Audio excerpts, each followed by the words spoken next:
यदि आप सुन रहे हैं ये पावन कथा हमारे चैनल ज्ञान गंगा सागर पर, तो मन को शांत कर लीजिए, आंखें बंद कीजिए और उस युग में चलिए जब भक्ति की धारा समाज के अंधकार को चीरकर प्रकाश फैला रही थी।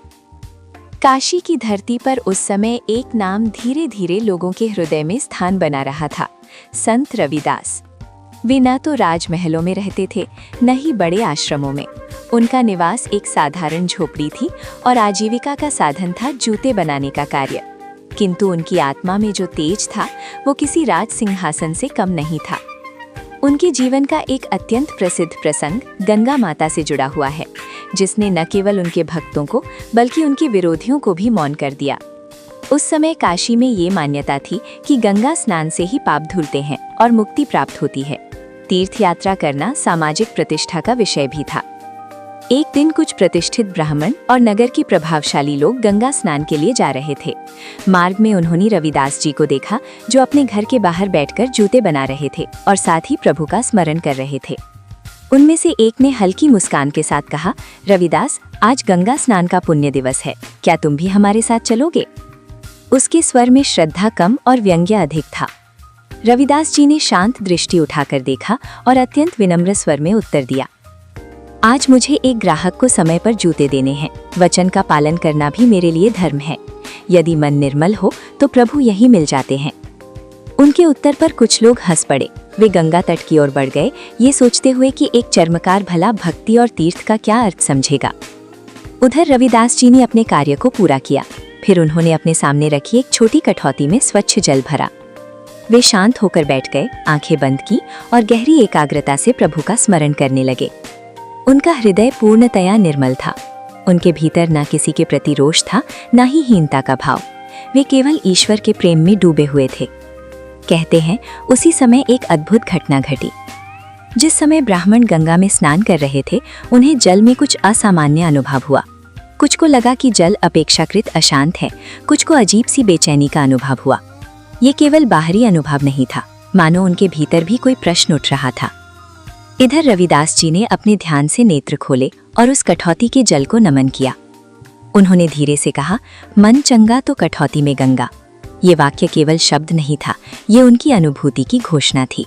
लोक कथाओं में वर्णन आता है कि उसी क्षण गंगा माता की कृपा उस जल में प्रकट हुई। ये घटना भले ही प्रतीकात्मक रूप में कही जाती हो, पर उसका अर्थ अत्यंत गहरा है।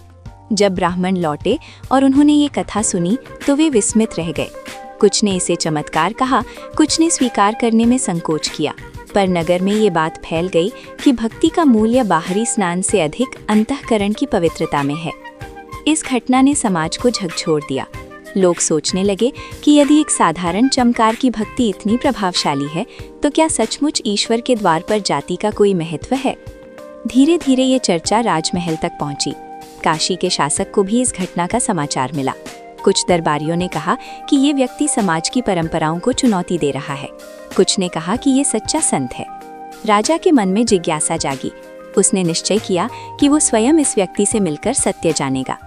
दरबार में बुलावा भेजा गया। रविदास जी ने बिना किसी भय के निमंत्रण स्वीकार किया। वे अपने साधारण वस्त्रों में राजमहल पहुंचे। महल की भव्यता, चमकते स्तंभ और आभूषणों से सजे दरबारी उनके लिए आकर्षण का विषय नहीं थे। उनका मन स्थिर था। राजा ने उनसे पूछा, क्या ये सत्य है कि तुम कहते हो कि गंगा हर स्थान पर है? रविदास जी ने शांत स्वर में उत्तर दिया, महाराज, गंगा केवल जल की धारा नहीं है, वो पवित्रता का प्रतीक है। यदि मन निर्मल हो तो प्रभु की कृपा कहीं भी प्रकट हो सकती है।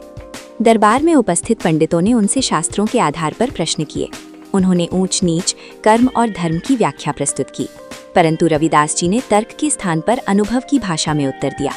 उन्होंने कहा कि जैसे एक ही व्यक्ति से बने अनेक पात्रों में एक ही तत्व होता है, वैसे ही सभी मनुष्यों में एक ही परमात्मा का अंश है। किसी का जन्म उसे महान या तुच्छ नहीं बनाता, उसके कर्म और आचरण ही उसका मूल्य निर्धारित करते हैं। राजा उनके उत्तरों से प्रभावित हुआ।